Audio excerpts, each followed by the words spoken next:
Mahfuz og'alam donorlari akamiz. Assalomu alaykum aka, yaxshimisiz? Siz yaxshimi? Xudo xolasa mana ertaga operatsiyaga kirasizlar. Akamiz 6-etajga joylashgan. Qirg'iziston davlati O'sh viloyatiga. Jamoatligim yoshingiz nechida aka? Yoshim 24da. 24da oyisiga donor bo'lasiz. Ertaga Xudo xolasa operatsiya plazmali bo'ldi aka. Sizlarga necha kun bo'ldi aka kelganingga? 1 oy bo'ldi plazmali bo'lib, Xudo xolasa. Operatsiyaga kirasizlarga qo'rquvlar yo'qmi? Oyizlarda bor, lekin jicha qo'rquv. Sizda yo'q aka. Yaxshi aka. Mahfuz xolam Xudo xolasa ertaga operatsiya bo'ladi, xola. Donoringiz kim bo'ladi xola sizga? O'g'lim bo'ladi. O'g'illar mana donor akamiz 6-etajga joylangan, xonamiz 4-etajda.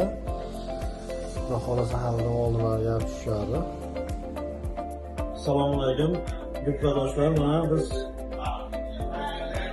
Xudo Qirg'izistondan kelgan bemorlarimiz Mahfuz opa va o'g'illari.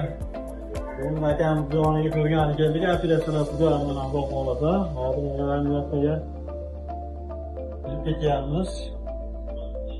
Xudo xolasa ikkalasini ham ahvollari yaxshi, hech hozir ko'rib yo'qlamiz sizlarga. Assalomu alaykum. Yaxshimisiz? Yaxshimi? Assalomu alaykum, yaxshimisiz opa?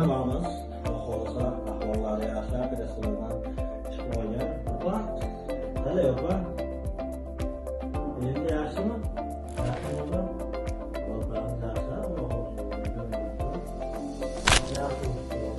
yaxshi. Xo'p, jindidamiz o'rgan opa. Hozir mana endi Jamolning donor akamiz yonlariga kiramiz. Assalomu alaykum. Jamolning o'zi yaxshimi ekan? Siz? Mana donor akamiz xohlasa yaxshi.